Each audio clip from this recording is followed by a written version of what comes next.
saya telah mencanangkan bahwa Indonesia harus segera swasembada pangan dalam waktu yang sesingkat-singkatnya.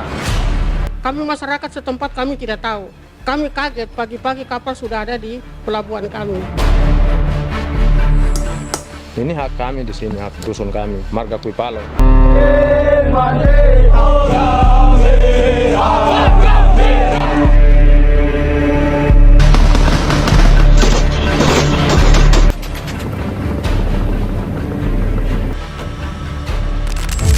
Jauh di ujung timur Indonesia, di tanah Papua yang kaya akan hutan, sungai, dan sumber daya alam melimpah, ada kisah panjang yang selama bertahun-tahun hidup dalam kesunyian. Bukan karena tidak ada penderitaan, tetapi karena terlalu sedikit orang yang benar-benar mau mendengar suara masyarakat di sana. Film dokumenter hadir membuka tabir tentang sebuah konflik yang perlahan tumbuh di balik proyek pembangunan besar dan perebutan tanah adat. Film ini tidak datang dengan teriakan propaganda, tetapi dengan gambar-gambar sunyi yang justru terasa lebih menyakitkan. Kamera memperlihatkan bagaimana masyarakat adat Papua hidup di tengah ketakutan kehilangan tanah yang selama ratusan tahun menjadi sumber kehidupan mereka. Di balik hutan yang terlihat tenang, sebenarnya ada kecemasan besar yang terus mengendap di hati banyak warga. Mereka menyaksikan alat berat datang perlahan, jalan-jalan baru dibuka, dan wilayah adat mulai berubah menjadi lahan industri yang asing bagi kehidupan mereka. Apa yang bagi sebagian orang disebut kemajuan, bagi sebagian lainnya justru terasa seperti awal dari kehilangan yang besar. Dan dari situlah film ini mulai menggiring penonton masuk ke dalam kenyataan pahit yang jarang muncul di layar televisi nasional. Salah satu inti paling kuat dalam film ini adalah persoalan perampasan ruang hidup masyarakat adat Papua. Tanah bagi masyarakat Papua bukan hanya soal aset ekonomi yang bisa dihitung dengan angka uang. Tanah adalah identitas, sejarah keluarga, tempat leluhur dimakamkan, dan sumber kehidupan yang menyatu dengan budaya mereka sejak turun-temurun. Ketika perusahaan besar masuk membawa proyek perkebunan dan investasi, sebagian masyarakat merasa mereka tidak benar-benar punya kuasa untuk menentukan nasib tanah mereka sendiri. Ada warga yang mengaku dipaksa menerima perubahan tanpa benar-benar memahami dampak jangka panjangnya. Sebagian lagi merasa suara mereka terlalu kecil ketika harus berhadapan dengan kekuatan modal dan aparat yang jauh lebih besar. Film ini memperlihatkan bagaimana hutan yang dulu menjadi sumber pangan perlahan hilang dan berubah menjadi area industri yang luas dan asing. Sungai yang dulunya menjadi tempat mencari ikan mulai berubah warna, sementara ruang berburu masyarakat semakin sempit dari waktu ke waktu. Dan yang paling menyakitkan, banyak masyarakat adat mulai merasa seperti tamu di tanah yang sejak dulu mereka jaga sendiri. Film ini juga menggambarkan bagaimana pembangunan di Papua seringkali datang dengan wajah yang sangat paradoksal. Di satu sisi, pemerintah membawa jalan, investasi, dan proyek besar atas nama kemajuan nasional. Namun di sisi lain, masyarakat lokal justru merasa mereka semakin tersingkir dari tanahnya sendiri. Karena saya rasa di Indonesia hutan terbesar yang terakhir hanya Papua.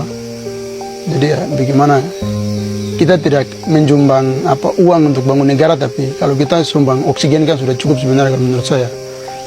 Karena oksigen itu lebih penting daripada uang. Jadi saya berharap supaya negara bisa lihat itu balik, timbal baliknya. Kita Sukomo itu, hutan itu tamsini. Banyak warga Papua dalam film itu berbicara dengan nada tenang, tetapi ada kesedihan yang sangat terasa dalam setiap kalimat mereka. Mereka melihat tanah adat dibuka besar-besaran, tetapi tidak semua benar-benar merasakan manfaat dari perubahan itu. Lapangan pekerjaan seringkali lebih banyak diisi pendatang yang memiliki pendidikan dan akses lebih baik. Sementara masyarakat lokal tetap hidup dalam keterbatasan, bahkan di atas tanah yang kaya sumber daya. Film ini menunjukkan bahwa pembangunan tanpa keterlibatan masyarakat lokal dapat melahirkan rasa ketidakadilan yang sangat dalam. Ketika masyarakat merasa hanya menjadi penonton di rumah mereka sendiri, maka perlahan muncul rasa kehilangan yang sulit dijelaskan dengan kata-kata. Dan itulah salah satu luka terbesar yang coba diperlihatkan dokumenter ini kepada publik Indonesia. Ada satu bagian yang paling menghantam emosi penonton, yaitu ketika masyarakat adat berbicara tentang hutan sebagai ibu kehidupan. Bagi banyak masyarakat Papua, hutan bukan sekadar pohon atau wilayah kosong yang bisa dibuka sesuka hati. Hutan adalah dapur, apotek, sekolah, dan rumah bagi generasi mereka sejak dahulu kala. Ketika hutan ditebang dalam skala besar, yang hilang bukan hanya pepohonan, tetapi juga seluruh cara hidup yang telah diwariskan selama ratusan tahun. Film ini memperlihatkan bagaimana masyarakat mulai kesulitan berburu, kehilangan sumber pangan alami, hingga perlahan dipaksa bergantung pada sistem ekonomi modern yang sebelumnya asing bagi mereka. Anak-anak yang dulu tumbuh dekat dengan alam kini mulai melihat alat berat lebih sering daripada satwa hutan.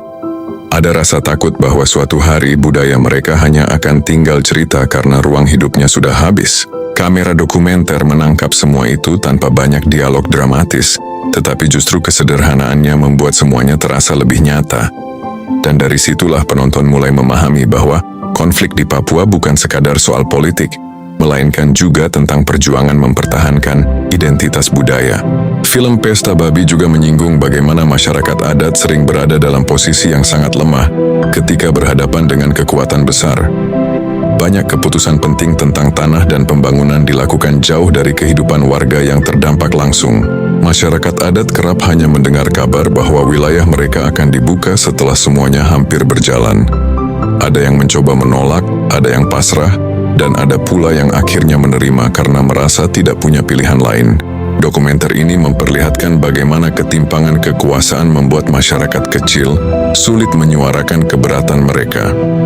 Ketika perusahaan datang dengan izin resmi dan dukungan kekuasaan, masyarakat adat sering merasa suara mereka tidak dianggap penting. Bahkan beberapa warga mengaku takut berbicara terlalu keras karena khawatir dianggap menghambat pembangunan. Situasi seperti itu menciptakan rasa tertekan yang terus hidup diam-diam di tengah masyarakat. Mereka tidak selalu melawan dengan demonstrasi besar, tetapi luka itu tumbuh perlahan di dalam kehidupan sehari-hari mereka. Dan itulah yang membuat film ini terasa sangat sunyi, sekaligus menyakitkan. Selain persoalan tanah, dokumenter ini juga memperlihatkan bagaimana perubahan besar di Papua mulai memengaruhi hubungan sosial masyarakat adat itu sendiri. Ketika uang dan proyek besar masuk, perlahan muncul perpecahan di antara warga. Ada kelompok yang menerima proyek karena berharap kehidupan ekonomi mereka membaik. Namun ada pula yang menolak karena takut kehilangan budaya dan tanah leluhur mereka selamanya. Perbedaan pandangan itu perlahan menciptakan jarak di tengah komunitas yang sebelumnya hidup lebih harmonis. Film ini menunjukkan bahwa konflik di Papua tidak selalu hadir dalam bentuk kekerasan terbuka, tetapi juga dalam bentuk retaknya hubungan antar warga sendiri. Ketika sebagian orang menerima kompensasi dan sebagian lain merasa dikhianati, luka sosial mulai tumbuh dari dalam komunitas itu sendiri. Perusahaan mungkin hanya melihat lahan, tetapi bagi masyarakat adat, setiap keputusan menyentuh hubungan keluarga dan harga diri mereka. Dan perlahan, modernisasi yang datang tanpa keseimbangan mulai menggerus ikatan sosial yang selama ini menjadi kekuatan masyarakat adat Papua. Salah satu hal paling tragis dalam film ini adalah bagaimana masyarakat Papua sering merasa suara mereka hanya terdengar ketika konflik meledak. Selama keadaan tenang, penderitaan mereka seperti hilang dari perhatian publik nasional. Media besar lebih sering menyoroti Papua ketika terjadi kerusuhan atau kekerasan, bukan ketika masyarakat adat perlahan kehilangan tanah dan identitas mereka sedikit demi sedikit. Dokumenter ini mencoba membalik cara pandang itu dengan menunjukkan sisi manusiawi dari kehidupan masyarakat Papua sehari-hari. Penonton diajak melihat bahwa di balik semua isu politik dan keamanan, ada manusia biasa yang hanya ingin hidup tenang di tanah mereka sendiri. Ada ibu-ibu yang khawatir anaknya tidak lagi mengenal budaya leluhur. Ada para tetua adat yang takut generasi muda kehilangan hubungan dengan alam dan tradisi mereka. Dan ada rasa sedih mendalam ketika mereka menyadari perubahan besar datang terlalu cepat, tanpa kesiapan yang cukup. Film ini seperti mengatakan bahwa luka di Papua bukan muncul dalam semalam, tetapi tumbuh perlahan selama bertahun-tahun. Dokumenter ini juga memperlihatkan bagaimana eksploitasi sumber daya alam di Papua seringkali meninggalkan pertanyaan besar tentang keadilan. Papua adalah salah satu wilayah terkaya di Indonesia dalam hal sumber daya alam, mulai dari hutan, tambang, hingga lahan yang sangat luas. Namun ironisnya, banyak masyarakat lokal masih hidup dalam keterbatasan ekonomi dan akses dasar yang minim. Film ini mencoba menunjukkan kontras yang sangat tajam antara kekayaan alam Papua dan kondisi sebagian masyarakat adat yang justru merasa tertinggal. Banyak warga merasa bahwa hasil kekayaan alam lebih banyak mengalir keluar daripada kembali untuk memperbaiki kehidupan mereka sendiri. Jalan-jalan besar mungkin dibangun, tetapi rasa memiliki terhadap pembangunan itu tidak selalu hadir di hati masyarakat lokal. Ketika masyarakat merasa tidak menikmati hasil dari tanah mereka sendiri, maka perlahan tumbuh rasa kecewa yang mendalam terhadap sistem yang berjalan. Film ini tidak memberikan solusi sederhana, tetapi memperlihatkan kenyataan pahit yang selama ini jarang dibahas secara jujur. Dan mungkin karena itulah dokumenter ini terasa begitu sensitif bagi banyak pihak. Ada pula gambaran tentang bagaimana generasi muda Papua hidup di tengah dua dunia yang saling bertabrakan. Di satu sisi mereka ingin maju, sekolah tinggi, dan memiliki masa depan yang lebih baik. Namun di sisi lain, mereka juga takut kehilangan akar budaya yang selama ini membentuk identitas mereka. Film ini memperlihatkan anak-anak muda yang mulai tumbuh jauh dari tradisi leluhur, karena lingkungan mereka berubah terlalu cepat. Hutan yang dulu menjadi bagian dari kehidupan sehari-hari mulai tergantikan oleh jalan industri dan proyek besar. Budaya perlahan menjadi sesuatu yang hanya dikenang dalam cerita para orang tua. Generasi muda Papua akhirnya berada di persimpangan sulit antara bertahan menjaga identitas atau mengikuti arus modernisasi yang datang begitu kuat. Dan ketika identitas mulai goyah, rasa kehilangan itu seringkali jauh lebih menyakitkan daripada kehilangan materi. Dokumenter ini memperlihatkan semua itu dengan sangat pelan, tetapi justru karena itulah emosinya terasa begitu kuat menghantam penonton. Yang membuat Pesta Babi begitu mengguncang bukan karena ia menghadirkan kekerasan secara eksplisit, melainkan karena ia memperlihatkan penderitaan yang berjalan perlahan dan diam-diam. Tidak semua konflik datang dengan suara tembakan atau kerusuhan besar. Kadang konflik hadir dalam bentuk masyarakat yang perlahan kehilangan tempat hidupnya tanpa mampu melawan. Film ini menunjukkan bagaimana perubahan besar dapat menghancurkan kehidupan tradisional tanpa perlu perang terbuka. Ada rasa takut yang terus hidup di wajah masyarakat ketika mereka berbicara tentang masa depan anak-anak mereka. Mereka takut suatu hari generasi berikutnya hanya mengenal budaya Papua sebagai cerita masa lalu. Ketika tanah, hutan, dan sungai berubah, maka seluruh cara hidup ikut berubah bersamanya. Dan perubahan yang terlalu cepat seringkali meninggalkan luka sosial yang tidak mudah disembuhkan.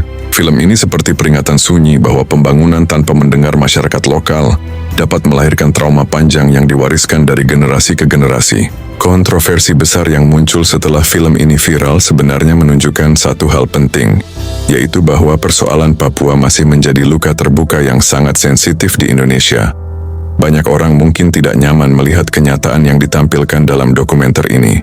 Namun justru rasa tidak nyaman itu menunjukkan bahwa ada persoalan besar yang belum benar-benar selesai. Film ini memaksa publik melihat Papua bukan hanya sebagai wilayah konflik atau berita keamanan, tetapi sebagai rumah bagi jutaan manusia yang memiliki hak atas tanah dan masa depan mereka. Dokumenter ini juga memperlihatkan bahwa masyarakat Papua tidak selalu meminta hal besar, karena sebagian dari mereka hanya ingin didengar dan dihargai sebagai manusia. Ketika suara mereka terus diabaikan, rasa frustrasi akan terus tumbuh dari waktu ke waktu. Dan ketika luka dibiarkan terlalu lama tanpa dialog yang jujur, maka jarak antara Papua dan Indonesia akan semakin terasa lebar di hati banyak orang. Film ini mungkin kontroversial, tetapi ia berhasil membuka percakapan yang selama ini terlalu sering dihindari. Pada akhirnya, Pesta Babi bukan hanya sebuah film dokumenter tentang Papua, tetapi juga cermin tentang bagaimana sebuah bangsa memperlakukan masyarakat kecil di tengah ambisi pembangunan besar. Film ini memperlihatkan bahwa kemajuan tidak selalu terasa sebagai harapan bagi semua orang. Bagi sebagian masyarakat Papua, pembangunan justru datang seperti gelombang besar yang perlahan menghapus ruang hidup mereka sedikit demi sedikit. Dokumenter ini mengajak penonton memahami bahwa konflik di Papua jauh lebih rumit daripada sekadar narasi politik yang sering muncul di televisi. Di balik semua itu ada manusia-manusia biasa yang sedang berusaha mempertahankan tanah, budaya, dan harga diri mereka. Film ini mungkin dicekal di beberapa tempat, tetapi pesan yang dibawanya sudah terlanjur menyebar kemana-mana. Dan semakin banyak orang membicarakannya, semakin jelas bahwa luka Papua tidak bisa terus disembunyikan di balik kesunyian.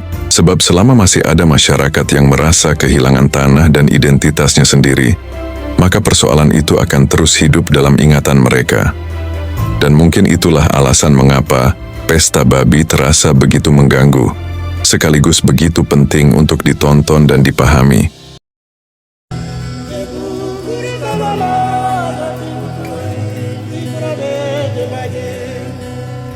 Viva